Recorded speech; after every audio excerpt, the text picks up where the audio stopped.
أنا مش متقبلاه إن هو يبقى جوزي، إزاي ده كان جوز أختي وبعد كده يبقى جوزي؟ الفكرة بقى إن أنا مش عارف أرد عليه، أقول له إن أنا مش عايزاك ومش عايز أتجوزك، ولا المفروض إن أنا أعمل إيه، ولا ماما ممكن تزعل لما أنا أقول لأ إن أنا مش عايزاه. ازيكم؟ أنا أختي توفاها الله من 6 شهور، هي لما توفت ما كانش عندها أولاد الله يرحمها. أنا دلوقتي آنسة وعندي 32 سنة. دلوقتي جه جوز أختي عشان خاطر يخطبني. الصراحة أنا مش شايفة إن في أي مميزات عشان خاطر إن أنا أوافق بيه، ده غير إن هو كمان مصر ومصمم إن هو يتقدم لي. الصراحة شهادة لله هو أخلاقه كويسة وهو محترم.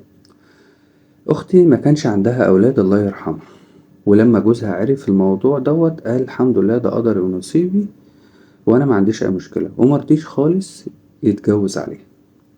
دلوقتي هو شغال يضغط على ماما ويزن عليها، بس أنا برضو في نفس الوقت اللي هو إزاي يعني أنا هاخد واحد من شهرين كان جوز أختي؟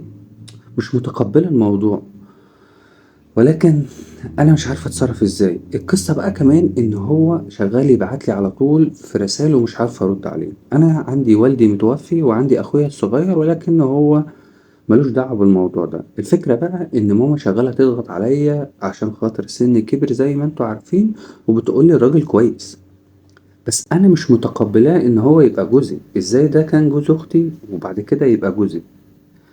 الفكرة بقى إن أنا مش عارف أرد عليه، أقول له إن أنا مش عايزاك ومش عايز أتجوزك، ولا المفروض إن أنا أعمل إيه، ولا ماما ممكن تزعل لما أنا أقول لأ إن أنا مش عايزاه. فأنا ملقتش غير إن أنا أبعتلك على لينك الصراحة ده عشان خاطر حضرتك تقولي والناس اللي عندك يفيدوني المفروض إن أنا أعمل إيه. خليني بس في البداية أفكر حضرتك، لو حضرتك متابعني من الفيسبوك ما تنساش تقول رأيك وتعمل لايك وشير للفيديو. أما لو حضرتك بتتفرج عليا من اليوتيوب فما تنساش تشترك في القناة وتفعل زر الجرس عشان خاطر يوصلك كل جديد. عشان بس في ناس ممكن تكون فاكرة إن الموضوع شرعا حرام. لأ، هو مش حرام، عادي ممكن يتجوزها مفيش أي مشكلة خالص، ولكن انتي الجواز ده طبعا قبول، فواضح قوي من كلامك ان انتي بالفعل مش عايزاه.